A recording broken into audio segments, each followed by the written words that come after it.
Sapagkat isinilang ang isang sanggol na lalaki para sa atin, ibibigay sa kanya ang pamamahala at siya ay tatawaging kahangahangang tagapayo, makapangyarihang Diyos, walang hanggang Ama, Prinsipe ng Kapayapaan.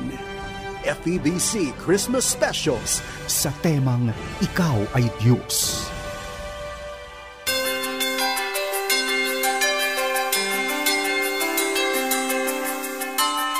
Magandang umaga, kaagapay. Ako po si Lemuel Rainier at Merry Christmas sa ating lahat. And of course, malapit na ang 2021 Happy New Year. Yan, binabati ko yung mga nakatuto ngayon sa Entrepreneur Special Christmas and Year-End Special Program. Ayan, hello po sa inyo.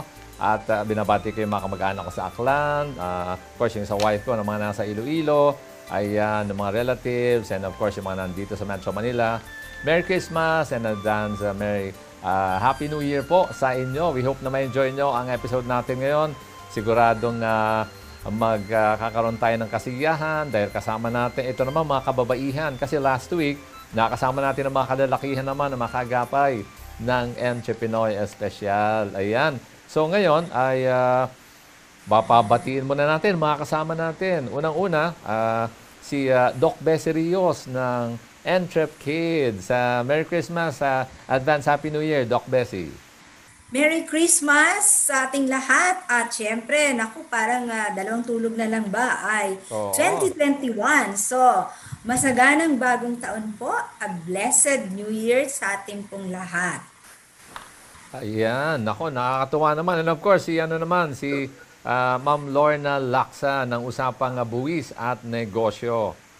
Ayan, Merry Christmas po sa mga suki ng Entrepreneur Special at Blessed New Year din po sa lahat at napakaganda ng ating papasukin taon. I'm sure of that. God will be with us the same with 2019. Ayan, okay, pabatiin mo natin panandalian si Miss Emily Diaz ng Livelipreneur. Merry Christmas, advance Happy New Year, Miss Emily.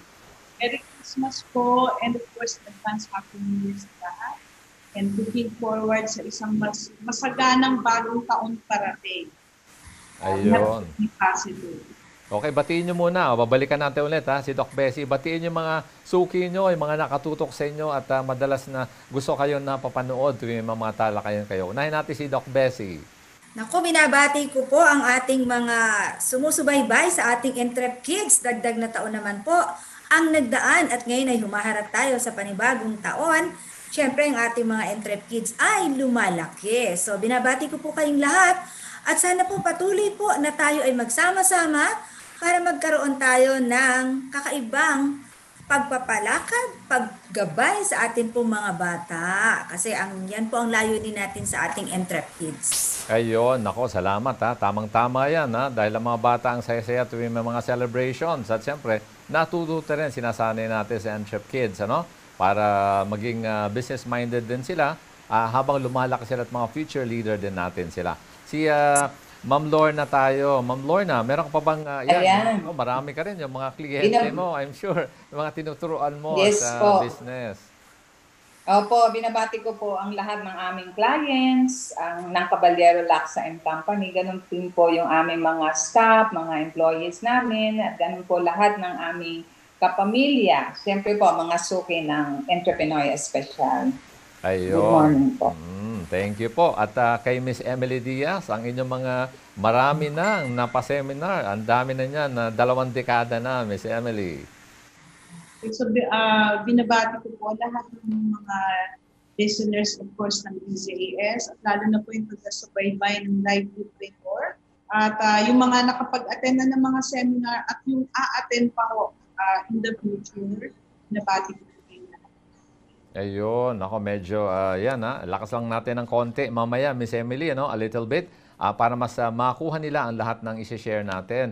Maganda siguro, tingnan muna natin dito sa unang natin, kasi sabi nga hashtag flashback at looking forward to the future tayo sa ating reunion na ito. So una, kakamustahin natin ang taong 2020. Para ba sa iyo, Doc Bessie Rios, kamusta ba ang taong 2020? Ang 2020 ay masasabi natin na marami siyang pintuang nagbukas dahil sa ating kakaibang kaganapan. Yung tinatawag nating lockdown ay hindi nag-lockdown sa ating pagiging creative. Hindi nag-lockdown ito sa pagkakaroon natin ng mga iba't ibang bagay na ngayon ay biglang nagbigay buhay, no? Yung mga bagong recipes, yung mga bagong pamamaraan ng pagnenegosyo, yung mga bagong pamamaraan ng pagtuturo. Kaya nakita ko sa ating mga Entrep Kids na ito din yung panahon na sila ay ating binuksan at binigyang laya na makapanayam, di ba, Lemuel, no? Yes. Naging kapanayam natin ng ating mga Entrep Kids. And I think that's the first time na ating nabuksan yan. So ito yung mga bagay na pagkamat sa iba ay nakalak, pero para sa atin, na mananampalataya, wala pong inilalak ang Panginoon. Binabago lang po niya at dinadagdagan ng flavor. Ayun, ako, very interesting talaga.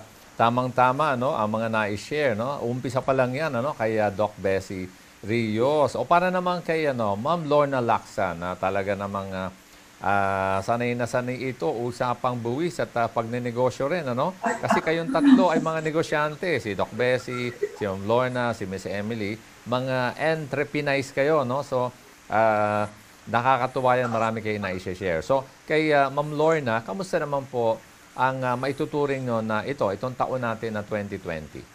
Ayun. So, dahil nga COVID-19, pero sa akin po, I have 19 COVID.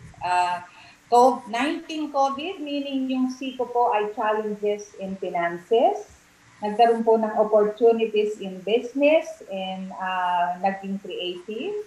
At saka po yung D ko ay yung vision ng Lord para sa amin.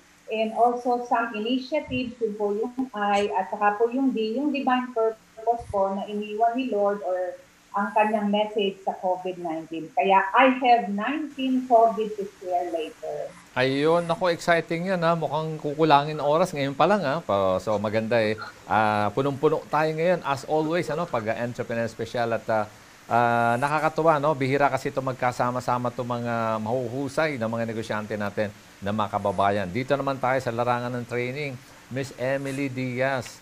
Kamusta naman po para sa inyo ang taong 2020? Well, of course, nagkaroon ng konting mga challenges, dahil sa nangyari, alam natin lahat yan, sa pandemic tayo ngayon. Pero sa kabila ng lahat, natutuwa pa rin ako and still very grateful. Dahil tuloy-tuloy pa rin yung training, nagkaroon ng konting pagbabago kasi syempre sa amin po, kasi ang aming mga participants ay all over the Philippines. So nagkaroon ng konting challenges like yung mga taga-provinces, taga-Cebu, halimbawa, Davao, hindi na sila ngayon makaluwas muna for the meantime. Pero yun na nga, yung para doon sa mga participant, parang dumami pa yung nag-attend kasi naiisip nila opportunity po habang hindi sila ganun ka-busy, naghahanap sila ng pagkakabisihan at pag bumalik ng economy, meron na silang gagawin. So nagagalak po ako doon at somehow nakatulong tayo sa ating mga kababayan in that area. Okay, ayan, no? Salamat, ha. Actually, umpisa pa lang yan, ha.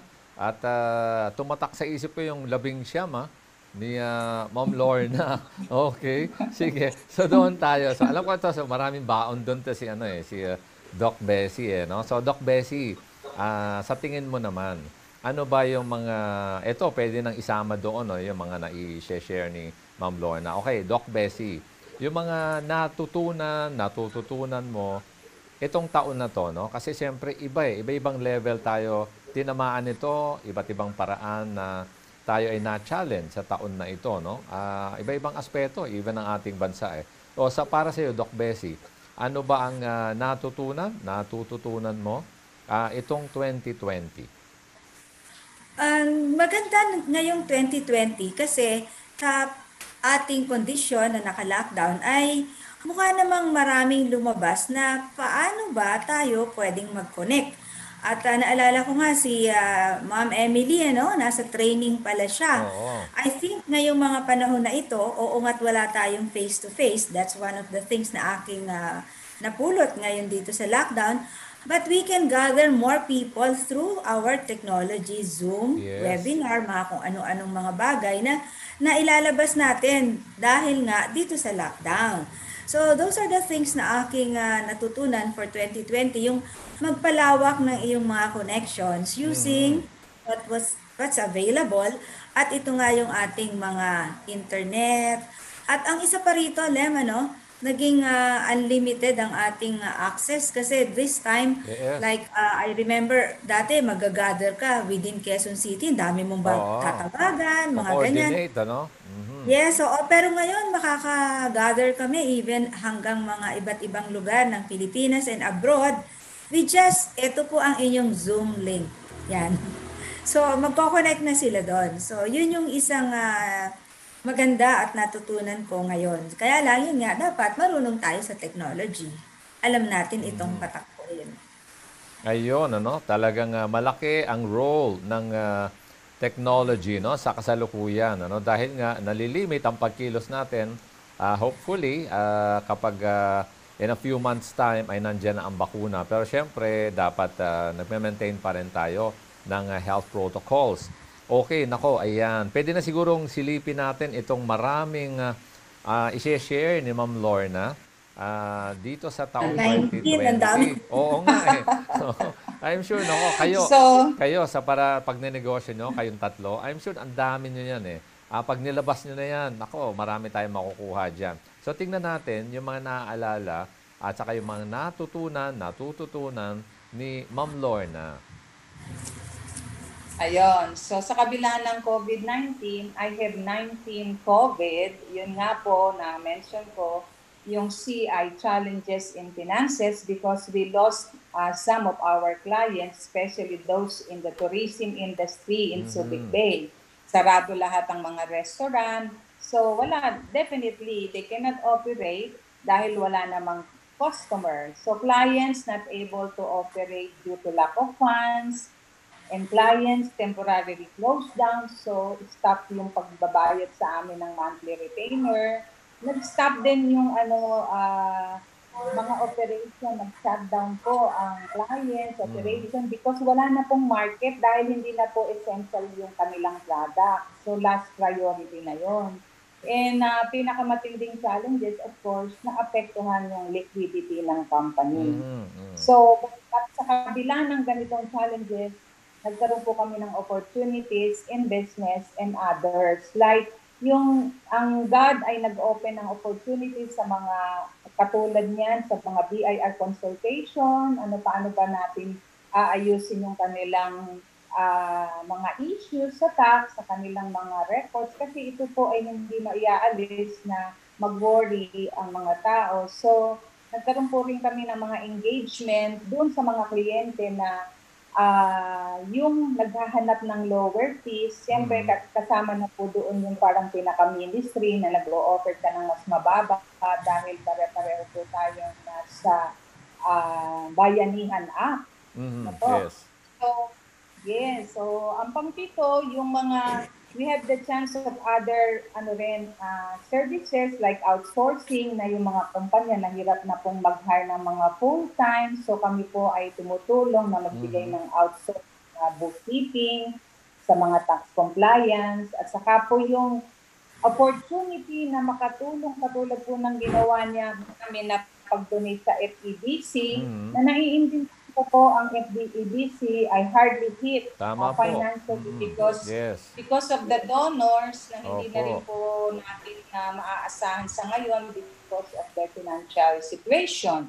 So yung yung nagkaroon po kami ng another vision from the Lord na mag-innovate kami sa aming ministry. Tapos, the way we connect, sabi nga ni Mami Desi Rios, the other na mag-connect sa marketplace.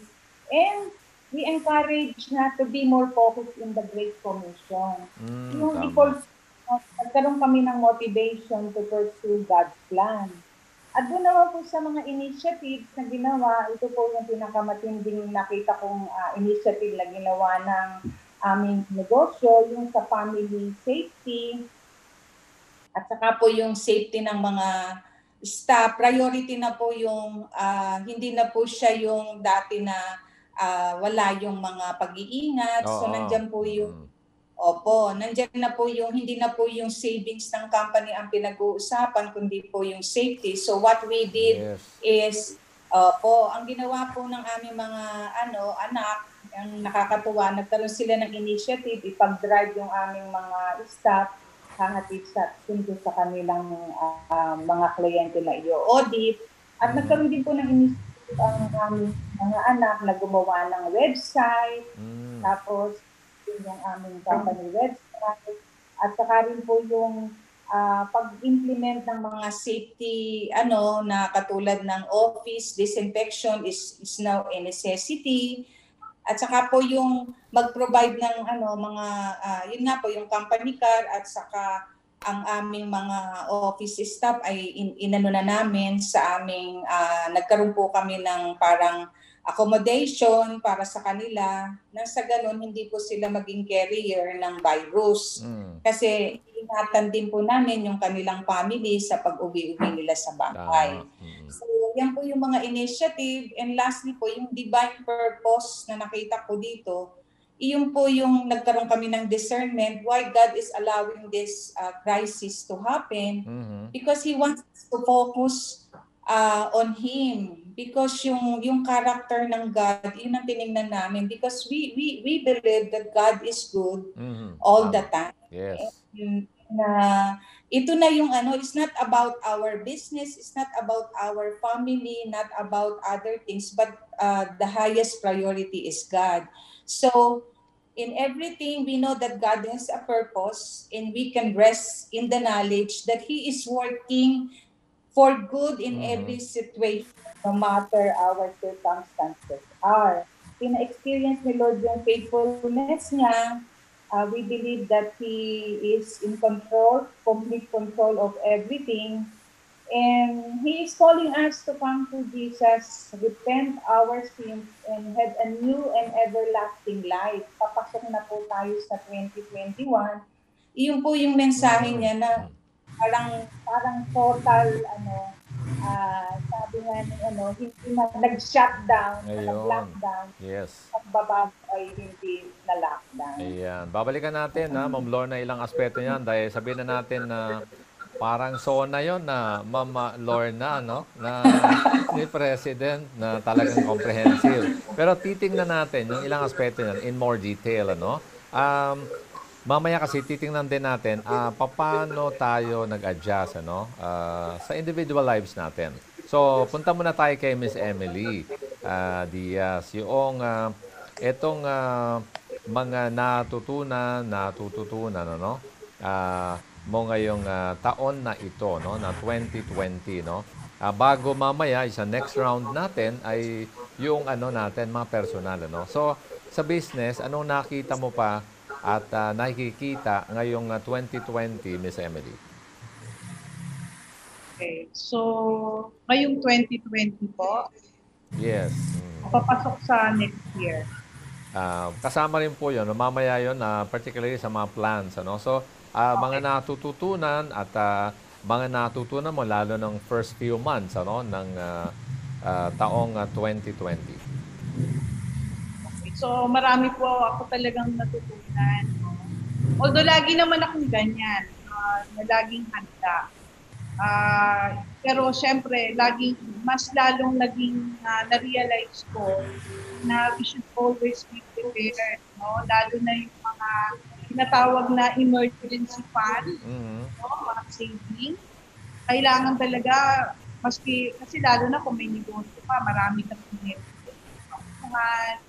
at kung ano-ano pang mga miscellaneous na gastusin. So, kailangan talagang, sabi nga may nabasa ka sa aklat, na kailangan daw po, prepared ka 10 months, Meron kang savings 10 months, na 10 months na dapat mong panakip yan if ever na magkaroon ng mga ganitong emergency. So, natuwa naman ako dahil somehow meron po tayo, nakapag-save ako ng gano'n para may backup ano man ang nangyari, ano man ang mangyari. And also, natutunan ko rin po, very important din, no? Of course, yung business, tuloy-tuloy lang naman eh. I'm so happy dahil sa kabila ng nagkaroon ng lockdown, tuloy-tuloy ang income. Pero natutunan ko rin po yung importance ng relationship sa family at ganun din po sa kaibigan. Na kasi we don't know what will happen next day. Hindi natin alam kung ano nangyayari sa life natin. So, maganda na i-reach out natin sila hanggat may buhay pa tayo kasi hindi natin alam kung ano nangyari sa bukasan. So yun po, very important na tutunan po yun. Dapat pagbutihin ang relasyon sa pamilya at sa mga kaibigan hanggang may buhay pa tayo. Ayan, ako maraming salamat kay Miss Emily. Lalalim pa tayo dyan, I'm sure, mamaya. Kasi ngayon, gusto nating i-share din. Alam ko kasi mga professionals kayo, mga negosyante, sabihin na natin definitely hindi mga baguhan sa pagnenegosyo. So, tignan natin, medyo sa personal side naman. Kasi lahat tayo, may kanya-kanyang level na na-affect tayo itong taon na ito. No? So, kung ano yung gusto nyong i-share na at least sa personal side, halimbawa si Doc Bessie, yung mga ginawa mo or una initial reaction mo nitong taon, siyempre ikaw ay marami kang roles, negosyante ka, mother ka,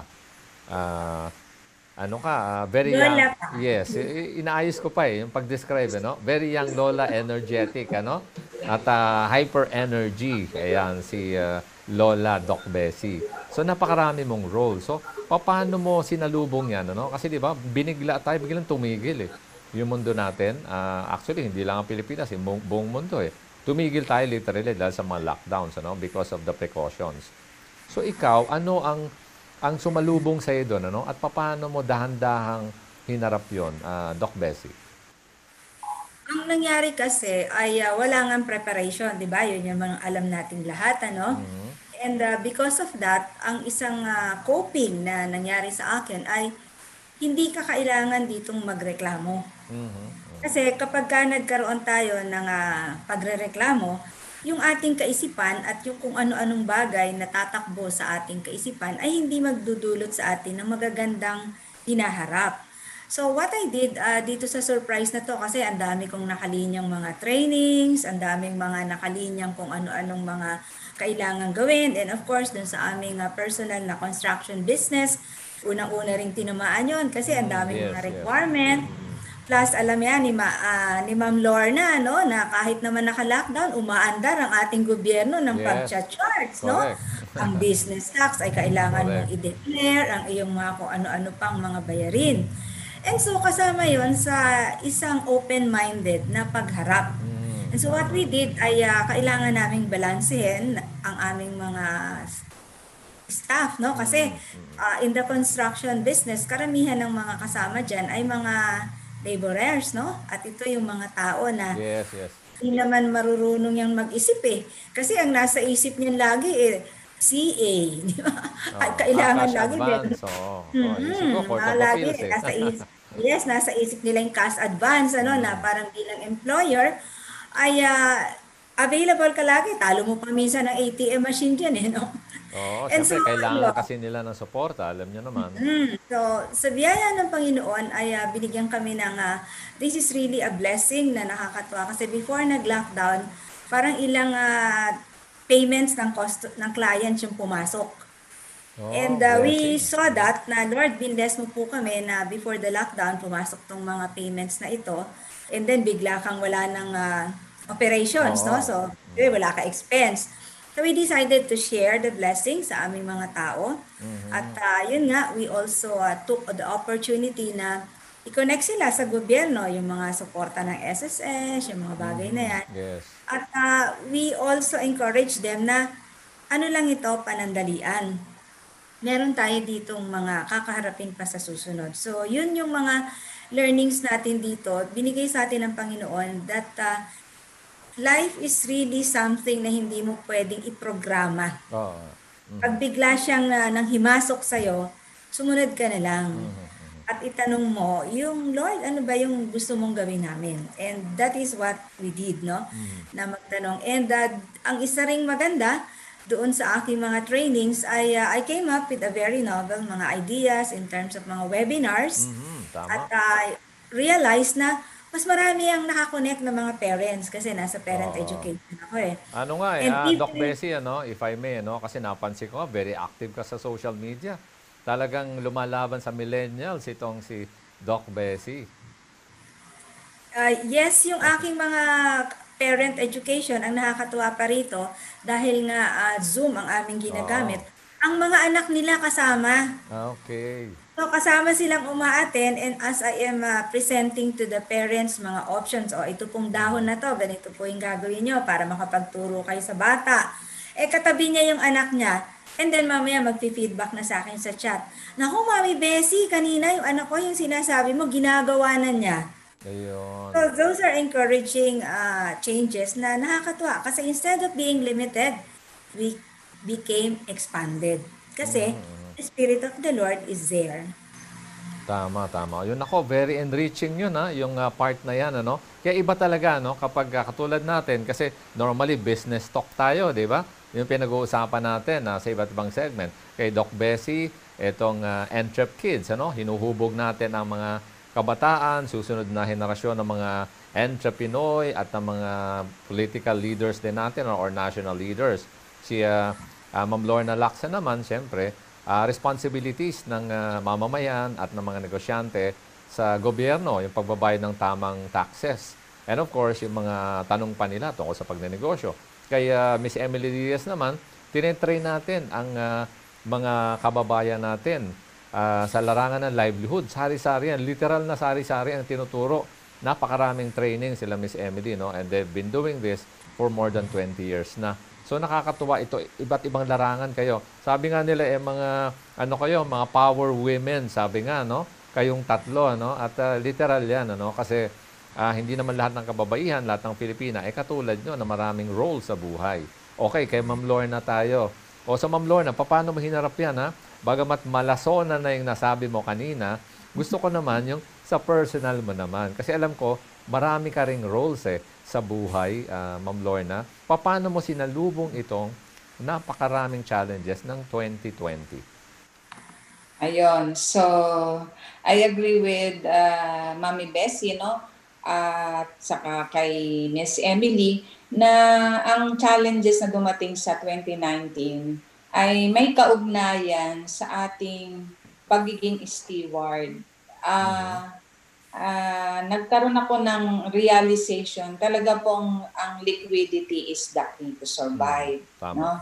So, being a businesswoman, syempre, beginning of the year, nagkaroon na ng planning, nagkaroon na ng mga programs na dapat implement. So, hinarap ito sa pamamagitan ng priority kung ano ang dapat i-prioritize. Una-una, yung pagiging stewardship natin, tinuro, pinaalala ng Lord, nagkaroon ka ng plano, pupunta kayo sa ganito, magkakaroon ng company outing, magkakaroon ng mga summer outing, na-divert po yung mga funds na yun sa ibang bagay na health and safety na objectives natin to fight the COVID-19 at saka po yung pagtulong sa iba. So, talagang pinaalala ng Panginoon, binigyan tayo ng wisdom and understanding that God is calls us to steward everything about our life for His glory and for the good of others. Kasi ito yung time na parang ayaw mong ilabas yung pera mo sa pagtulong kasi parang isinusubi mo siya para sa sarili mo negosyo. Pero ito po yung dumating sa punto na talagang kakausapin ka ng Lord sa dami ng dapat tulungan, friends, family, ministry, sa church po, ay sino po ba ang uunahin nating tulungan? Of course, especially ako as accountants, meron na po ako mga budget, merong emergency fund, meron savings, may investment. So, syempre, sa aming perspective, may mga po nakaset aside. Pero dumating po talaga yung panahon na to na crisis na hindi mo isasaalang-alang muna yung future, yung current situation muna. to the point na talaga pong kailangan mong dasalan, itong lumalapit sa iyo, syempre right and left po yung humihingi ng tulong. Tama. So, ito po ay isang paalala ng Panginoon na tayo ay managers ng kanyang resources at manager ng kanyang mga blessing at sisiguraduhin mo ng yung pag-manage mo noon ng resources is in accordance with the sa kanyang plano. Hindi yung sa plano natin, kundi sa plano ng Panginoon. So yun po, ganun namin hinarap. So we live by the day and as much as possible, kung makakatulong, tumulong po. Ayun, ako maraming salamat. So, siyempre kayo, numero, no? Mahusay kayo sa numero. I'm sure all of you, kasi mga veteran, batikan ng mga negosyante kayo. No? So, salamat for those insights, kay Doc Bessie, kay Ma'am Lorna. Miss Emily, so ano naman ang, sabihin natin on a personal side naman, itong pagharap mo sa 2020 challenges, yung ginawa mo na adjustment bilang marami ka ring roles sa buhay, at leader ka, may mga kumpanya ka, tapos siyempre mother ka. So, paano mo sinalubong yan? Kasi 'di ba, tumigil Ikaw, ang pagkakakilala ko sa iyo, Miss Emily, ng kaunti, ano kayo, on the go ka palagi, very energetic, at hindi nagstay sa isang lugar, talagang very busy. Pero biglang tumigil tayo. Paano mo hinarap yan at paano ka umusad, ng dahan-dahan? Actually, yung kanina pong sinasabi ni Doc Bessie and Ma'am Lorna, nakaka-relate po ako dyan. Now, pero maliban po doon, sa aking personal na nangyari sa akin during lockdown, ako po kasi talagang araw-araw talaga nandun ako sa trabaho ko, sa office ko, sa work ko. And I found it very stressful, nung hindi pa nag-lockdown. Pero nung nagkaroon nung nag-lockdown, di talagang tumigil lahat. Actually, sa akin, naging opportunity ko po yun para makapagpahinga talaga. So, hindi naman sa natutuwa ako, pero sabi ko, alam nyo, yun yung naging nakabuti sa akin kasi yun yung opportunity ko para talagang nagkaroon ako ng full-time rest, talagang rest ko. Kasi di ba before ang gagawin ko para lang yung nakabakasyon, mag-a-abroad pa ako, so ang gastos. Kasi pag nasa abroad ako, dun lang talaga na walang mangyayari, walang cellphone, time ko sa sarili ko. So naisip ko, pwede rin pala na maski nasa Pilipinas lang ako, pwede rin pala akong magpahinga lang din at hindi ko masyadong sagarin yung sarili ko ng kakatrabaho. Tama. So ang ginawa ko po, halimbawa, nag-o-open, sa ngayon nag-open kami Monday, Wednesday, Friday, and Saturday. So pati mga tauhan ko, may pahinga po sila ng 2 araw na weekday sa isang linggo. So yun yung naging adjustment ko. At pati mga tauhan ko, hindi sila sobrang pagod. At lalo na po ako. So yun, na-appreciate ko yung gano'n. So magkakaroon na ako. So ngayon, halimbawa, kahit na bumalik ng ating economy, alam ko na yung gagawin ko. Na para hindi maging gano'n na sobrang pagod na pagod. Kasi pwede rin naman pala kahit hindi ka araw-araw mag-report, pwede rin pala para magkaroon din ako ng time para sa sarili ko. Ayun, napakaganda niya, At isipin mo, it took a pandemic, sabi nga nila, Miss Emily, pero alam mo, I'm sure marami nakaka-relate sa'yo kasi mga Pilipino, masisipag tayo, Alam mo naman, araw-araw kumikilos tayo para sa families natin, mga mahal sa buhay, sa whether negosyo or employment natin, talagang tinatrabaho natin yan. At nakaka-relate tayo dyan, na it takes something minsan, may mga pangyayari sa buhay, sa mundo, na tayo ay nakaka-realize na we need to slow down talaga. At dagdagan pa natin na naka-input doon sa schedules yung pahinga, Miss Emily. Opo, kasi naisip ko po, ano naman natin yung pera kung magkakasakit tayo sa sobrang pagod. Diba po? Tama. Realize ko po. Ayun, kaya si Doc Bessie, nako, mas dumami yung niyan, workout days niyan, di ba, Miss Doc Bessie? Oh, kita mo, ayan, lalo bumabata si Doc Bessie. Ngayon, okay, pupunta tayo, ayan, ikaw ulit, Doc Bessie, kasi siyempre, ano ka maasahan ka dun sa mas marami kang insight, more or less, Sige, Doc Bessie, dito tayo sa ano, ito, sana mas may ma-share kayo ng mga details, ano, kahit na a few lang naman, na kasi konti lang naman talaga time natin. Pero i-share nyo kung kaya nyong i-detalye yung hindi nyo makakalimutang episode. Siyempre, kanya-kanyang topic tayo Si Doc Bessie, yung mga hinahanda natin ng mga kabataan na future leaders nga, no? At entrepreneurs. So, Doc Bessie, meron ka bang ilan sa ma-share na yung hindi mo makakalimutan? Whether nakakatawa yan o merong minsan nagmadali ka or something? O kaya natuwa ka na sobra doon sa ating mga bisita? Doc Bessie. Naku, yung word na nagmamadali, I will be honest. Talagang nagmamadali ako lagi pag Entrep Kids. Kasi kung Thursday yung Entrep Kids natin, parang mga Miyerkules, tsaka ako palang kakausapin itong mga guests. Lalong-lalo na nung ang mga guests natin, mga bata. Yes. And ang exciting kasi sa kanila, minsan, bata, alam mo na, pag mga bata, may kakaibang ways yan. Ite-text mo, hindi sasagot, tapos tatawagan ko pa, sasabihin sa akin, ay wala po akong load, kaya hindi po ako nakasagot. Mga talang bagay, ano? So, in terms of the coordination. And then, in terms naman nung magkakaharap na at nag-i-interview na tayo, syempre, mga bata pa rin, minsan hindi yung mga sinasagot. No? I think the youngest nating nakausap dito ay si Bea. Oo. Anak ni ating... ni Maloy. Oo, ni Maloy, no? And she was so excited. Parang ang dami niyang daladalang mga pinapakita sa atin. So it was really fun. Na teka, sandali, paano natin i-organize yan? But yun nga, since we got her, I think yung early part pa ng ating lockdown, ay nakatulong din, na she ventured into something which is helpful sa ating mga pamilya. So, yun yung mga exciting part of Entrep Kids kasi kids talaga. Yes. We give way to their mind as kids, how they present themselves as kids, and how they also organize their products. So, kitang-kita mo, no, na growing ang kanilang mga ideas, no?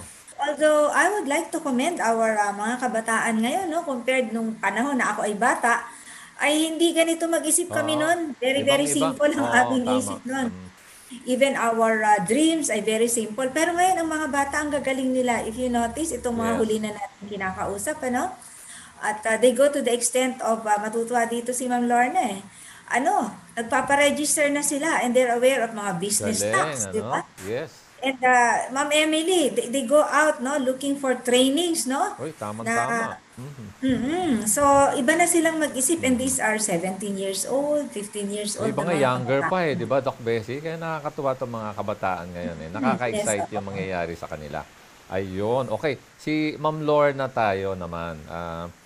Ako, kasi alam ko, organized si Ma'am Lorna Siyempre, mga numero yan, ina-account mo yan, hindi ba? So, talagang medyo forte mo yung pag-organize So ngayon, ikaw ba naratel ba man minsan o nagmadali ka ba o ano ba yung na-enjoy mo, natala kaya natin? Ayun, tama po kayo pero sa bilis po ng takbo ng panahon kung na-observe nyo din po, yung po palang twice a month na guesting sa Usapang Bugis at Negosyo. Yung Tuesday and Thursday. Every Tuesday ba yun? Yes. Yes. Hindi ko po in-expect na wala sa isip ko na mag-i-interview ako. Pero siyempre sa dami-dami naman po ng topics na pwede nating i-discuss, nandoon po yung na dapat napapanahon din. Nandoon po yung relevant, no? Yes. Opo, hindi po basta topic, kundi kakausapin mo talaga si Lord. Ano ba talaga yung nangangailangan, yung mga makikinig? Yes, ano ba yung mga audience namin ngayon na makikinabang doon sa pag-usap namin ni Sir Lemuel?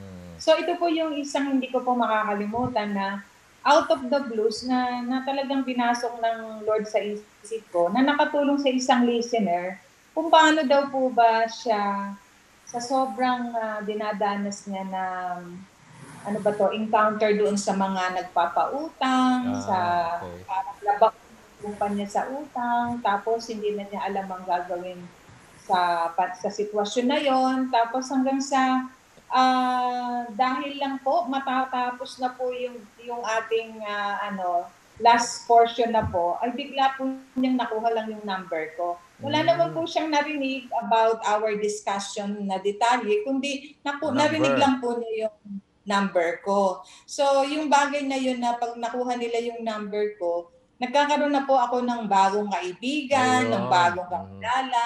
Hindi man po sa negosyo na ang dami ko po talagang encounter na hindi ko ine-expect na ito pala pong ginagawa natin ay isang ministeryo para sa Panginoon.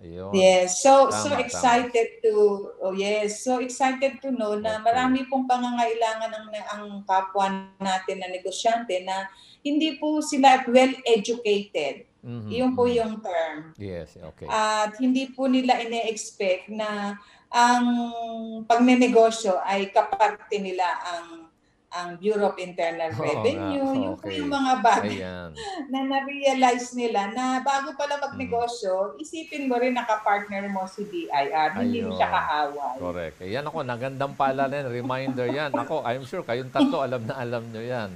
Partner, I like that word. Yes, partner. Ang BIR. So, Miss Emily, ikaw naman, yung hindi mo malilimutan, alam ko matagal-tagal na rin tayo sa sa partnership. So, yung ilan sa hindi mo malimutan, siguro mga incidents sa mga pangyayari sa natin. Kasi may time noon, actually before pandemic pa, nakakapagdala pa ng bisita eh. Pero nito pandemic kasi, ang naalala ko sa inyo is tumigil tayo sandali. Pero ang natuwa ko na nung balik kasi, na hindi ko nakalimutan sinabi mo, Miss Emily, before na babalik ang training, yung sa pag-ere natin ng Livelipreneur kapag umusad na, bumukas na yung mga training. Pinayagan na ng government. So, July, nag-umpisa ulit tayo.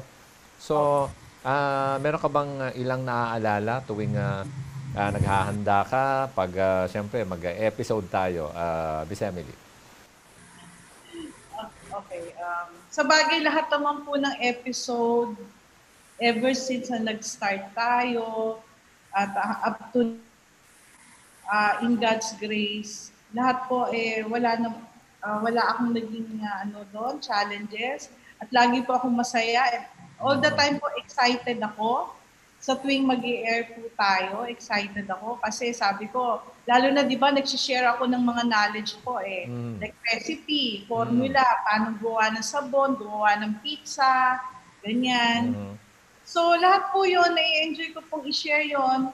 At yun na nga, maganda, nare-reach out naman yung mga ating mga listeners. At alam nyo, natutuwa ako yan, nakapagbago ng buhay nila. Yun.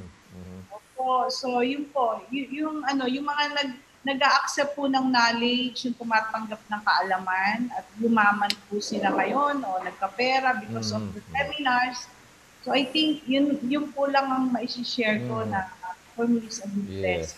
Alam mo, maraming salamat dyan, Miss Emily, kasi kahit simple lang yung paliwanag nun, actually, yung buhay na na-transform, umasenso sila, ay nako, habang buhay na yon, no, na hindi kayo makakalimutan ng mga yon. I'm sure nararanasan nyo yan pag nagkikita kayo kung saan, nito mga nag-seminar sa inyo.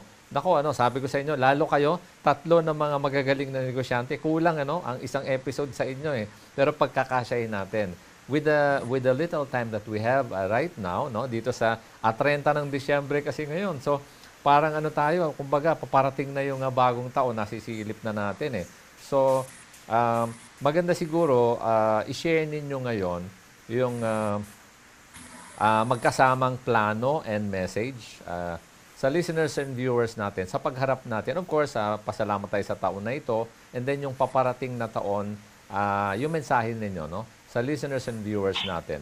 Balikan natin si Doc Bessie. Bali, ito na yung parang final challenge. Yes, oo. Actually, na tayo Yes, Doc Bessie, pinagsama na natin itong plans ninyo and encouragement sa listeners and viewers natin for 2020 and yung paparating na 2021. Okay, so this 2021, meron akong binuong tagline, and that will be easily remembered kasi yung tagline ko ay LOCK, which is luck. Okay. So yung tagline na yun for 2021 is limitless opportunities for the creative and knowledgeable. Yun. Wow. So for 2021, We have limitless opportunities, pero meron tayong bakit, no? Or paano ka magkakaroon ng limited opportunities na yon? Limitless opportunities for the creative and knowledgeable. So I would like to emphasize that opportunities are really limitless. However, ito ay limitless lamang kung meron ka ng dalawang trait, which is Yes. creative and knowledgeable. Kasi hindi naman puro creativity lang. Marami kang naiisip, pero teka, paano mo isasagawa itong mga naiisip Tama. niya? So you need to have knowledge. And of course, with what we have seen and tested dito sa ating nagdaan 2020, I'd like to leave a combination of Nahum 1:7 and Psalms 34:8. The Lord is good, a stronghold in the day of trouble. And then, because of that, we can taste and see the goodness of God. And we will be blessed if we will take refuge in Him. Yan. Paulit mo lang yung verse reference, Doc Bessie, para ma-note nila. Nahum 1:7. Nahum 1:7 and Psalms 34:8. So, pinagtawid ko yon. And the acrostics that I use for the tagline is the word lock, L-O-C-K, Yun. which responds to limitless opportunities for the creative and knowledgeable. That's my wish for Yun. 2021. Okay, nako. Ang bilis na. Kumbaga sa to, sa karera ng mga kotse. Ano na to? Final stretch na to. Una-unahan na, no? So, si Ma'am Lorna, ano po ang mensahe po ninyo sa listeners and viewers natin dahil eto na, mag-goodbye na tayo sa 2020. Ayun. Papasok na ang 2021. So sabi nga, we don't have full control over things, only God. And we are living for only one purpose, and that is to worship Him, no? So, tatlo, PPE po naman ako. Wow, so, PPE I told naman. our Okay. senior pastor that yung PPE, not the PPE as you know it, but the PPE means yung presence of God, promises of God, ang panghawakan natin. And the E is engagingly yours. Ibig sabihin, we have to commune with God 24/7 para guided tayo ng kanyang wisdom and understanding because yung worship ay maraming form. Giving and sharing our blessing is a form of worship, our loving and living God. Yun po. Okay, ayan. Maraming salamat. And of course, kay Miss Emily Diaz, ano mensahe mo sa listeners and viewers natin? So, habang ngayon na medyo laylo pa ho ang lahat, ang message na ma-share ko ay, make use of the time, no? Hindi puro tulog lang ng tulog, ganyan, or puro nood ng Netflix, kung ano-ano na, 'di ba? Minsan nakaka-stress pa yung mga pelikulang pinapanood natin. So, we have to make use of our time by studying, reading, attending courses, yan, kagaya po ng mga seminars, ganyan. No, meron namang online. O like kami, meron din kaming sinishare na face-to-face training, mga ganyan. We should take advantage, kung anong binigay sa atin ng Diyos. Hindi yung sasayangin lang natin. We have to study and do the best, because time is gold eh, di po ba? So yun po, at also we have to maintain, dapat maging open-minded tayo at panatilihin ang pagiging positibo sa buhay. Ayun, ako maraming salamat at maganda very quickly lang yung contact details niyo bago tayo bumati muli sa listeners and viewers natin. Kay Doc Bessie, paano kanila makakausap, Doc Bessie? Doon sa aking Facebook page ng Moms at Heart. So, pwede sila mag-chat doon. Okay. At yes, okay na yun kasi mabilis Moms na at sa Heart. akin sa Facebook. Yes, mabilis ngayon eh. Si Ma'am Lorna Laksa. Ayun po. So, meron din po akong Facebook sa Lorna Caballero Laksa or pwede po silang mag-message sa aking mobile number 0917-810-0796 o kaya naman sa 0917-836-4747. Kaya yun lamang po, mapagpalang 2021 sa inyong lahat. Ayan. Okay, si Miss Emily, contact details? Okay, so ang Golden Treasure po ay meron pong Facebook page. Yun lang po, like and follow po ninyo para makita niyo yung mga details. Golden Treasure Skills and Development Program at ganun din po ang YouTube page at ang aming website www.goldentreasureskills.ph. Ayan, maraming salamat. Kailangan na natin na bumati. Ayan, sa listeners and viewers natin. So, ayan, sabay-sabay na tayo. Ayan, Merry Christmas sa inyo, Doc Bessie, Ma'am Lorna, Miss Emily. Ayan, Merry Christmas. Happy New Year. Ayan, God bless. Blessed New Year to everyone. Yes, bye-bye. Bye-bye. God bless you all. God bless po sa inyong lahat. Ayan, very interesting ang ating naging time sa ating mga batikan ng mga negosyante, no? Si Doc Bessie Rios, ayan, sa Entrep Kids. Okay, tinitrain natin ang mga kabataan sa pagiging entrepreneur, no, in the future at mga national leaders din. And then of course, si Ma'am Lorna Lacsa naman, usapang buwis at negosyo. So, tinuturuan sa pagiging responsible sa tax responsibilities natin bilang mga mamamayan, lalo na pag mga negosyante na tayo, no? And of course, kay Miss Emily Diaz naman, ine-equip ang mga kababayan natin sa Livelipreneur para maging nauhusay ng mga negosyante, no? At syempre, nag-undergo ng seminars sa Golden Treasure Skills and Development Program. Ayan, talaga namang kanina nga, nabanggit natin na power women sila, mga masisipag, magagandang ehemplo sa kanilang mga ginagawa, no? Pwede talagang literal na i-follow ang kanilang mga ginagawa, no? Okay, pero ngayon, titingnan natin sa ating aumento, no? Ay, hindi naman ito mahaba, hindi naman ito bago sa inyo, pero ito ay timeless, ano? Ang katotohanan na ito ang maganda pang hawakan natin. Lalo patapos na ang 2020, dahil 30 ng Disyembre ngayon, so enjoy natin ang lalabing araw ng 2020 at paparating na ang 2021. So tingnan natin ang John 10:10. Ayan, ang gusto ng Panginoon sa John 10:10 ay for us to have a full and meaningful life, ano? Sabi ng Diyos na He came so that we will have a life, ano?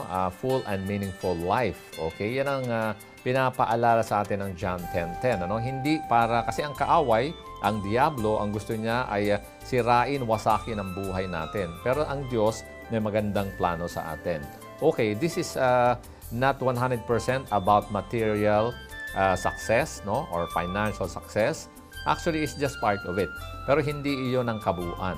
Pero hindi natin masasabi na wala iyon. Okay? So, ang point lang natin, hindi iyon ang lahat-lahat. Ay sinasabi natin, ang Diyos gustong ayusin ang buhay natin, i-restore ang buhay natin, dahil ang Diyos natin ay mabuti. Siya lang ang tunay na mabuti dahil wala siyang kasalanan. Only God is righteous. Yan ang paalala sa atin.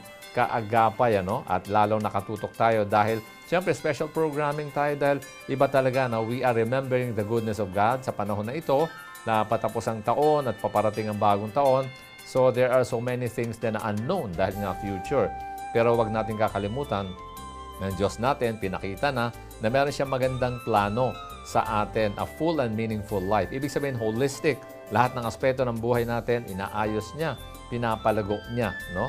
So, binibigyan niya ng blessings yan. Pero siyempre, hindi yon dadating sa atin na hindi natin nauunawaan. Ang gusto ng Panginoon, isusuko natin ang buhay sa Kanya. Okay? So, ibig sabihin nun, magsisisi tayo sa kasalanan dahil putol ang relationship na yan, no? Walang relationship sa Panginoon kung namumuhay tayo sa kasalanan.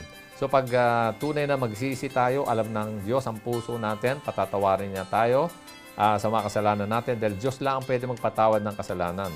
And then, pag tunay na nagsisisi tayo, aayusin ang buhay natin, bibigyan na tayo ng buhay na walang hanggan kasama siya. Bakit? Dahil inako niyang kasalanan, namatay siya, no, for our sins, no, kumbaga on our behalf. Hindi lang pinarusahan na simpleng parusa, kundi pinarusahan ng pinakamalupit na parusa sa isang kriminal na actually hindi naman siya kriminal, hindi ba? Siya nga ay Diyos na napakabuti. Pero pinako sa krus para mapakita ng Diyos na mahal na tayo. At once for all, bayad na ang kasalanan. Dahil sa Diyos, wala namang past, present, and future. Pero sa tao, may past, present, and future, no? May time frame na ganyan. So, ang ibig sabihin lang nun, yung ginawa ng Panginoon, solved na. Bayad na ang kasalanan ng sanlibutan. Pero we need to ask God for forgiveness and bumalik tayo sa Panginoon at bibigyan na tayo ng kapatawaran at buhay na wala hanggan. At ang resulta, habang nasa mundo pa tayo, habang buhay pa tayo physically, we can enjoy ang buhay natin. Hindi naman siyempre sa kasamaan, kundi sa mga pagpapala ng Panginoon na walang kasamang pain. May challenges pero hindi may kasamang parusa. Okay? Mag-i-enjoy tayo dahil enjoyment ay galing mismo sa ating Panginoon. Yan ang paalala po sa atin. So, yan ang reality na dapat na panghawakan natin. Okay, kaagapay. So, talagang as always, ang taong 2020, punong-puno. Palagi tayo naghahabol sa punong-puno ang mga programa natin. So, we want to praise God for that. So, yan ang gusto kong paalala pa lagi sa atin na ang Diyos natin ay mabuti. At syempre, siya ang gagayahin natin. Bibigyan na tayo ng tamang direksyon. Bibigyan na tayo ng karunungan para magabayan tayo sa mga desisyon natin sa araw-araw. Yan din ang layo ng Entrepreneur Special. At isa lang tayo sa napakaraming programa ng 702 DZS, FEBC, Radio TV. Tayo nga po ay going 73 years na without any commercial sa lakas at grasya ng ating Panginoon. Kaya yan ang paalala sa atin na sa Panginoon talagang He will sustain us. Our Lord and Savior Jesus Christ will sustain us and will provide for all our needs. Pero syempre, we must literally worship Him in spirit and in truth. At isuko natin ang buhay natin sa Kanya at hindi lang kayo maso-surprise, kundi sigurado ko, you will be pleasantly surprised sa inyong buhay, lalo na sa paparating na 2021. Pero huwag makakalimutan, kaya tayo pupunta, makakaabot sa taong 2021 dahil our Lord and Savior Jesus Christ is faithful. Okay, nako, ang bilis ng oras, So, bago ko kayo batiin finally, i-acknowledge ko lang muna, ang ilang mga papasalamatan natin. Of course, yung mga, makamag-anak ko, ayan, salamat, of course, namin, friends namin, churchmates, sa GCF Ortigas, sa panguna ni Pastor Larry Prabiona, ang mga volunteers, mga elders, deacons, even yung mga SGs natin dyan. Ayan, salamat po sa inyo. Pagpalain tayo ng ating Panginoong patuloy. And of course, sa lahat ng suki natin, yung mga bago rin natin listeners and viewers. Ayan, and of course, ang prayer warriors and ministry partners ng Far East Broadcasting Company or FEBC. Okay, so ayan, Merry Christmas sa ating lahat. Patuloy natin pasalamatan ng Panginoon sa kanyang faithfulness. And of course, prosperous, a blessed New Year ahead of us, taong 2021. Let's welcome 2021 with much faith and hope and syempre total dependence sa ating makapangyarihan na mapagmahal na Panginoong Heso Kristo. Salamat sa mga tumulong sa atin sa Bocartons Better Site. Salamat din sa mga PA natin, sa mga ProdTech natin, sa mga broadcast technician natin, at sa mga kasama sa RTV. Ayan, Merry Christmas and happy, a prosperous and a blessed New Year sa ating lahat. Ako po si Lem Rainier para dito sa Entrepreneur Special sa ating Christmas and year-end program sa FEBC Radio TV.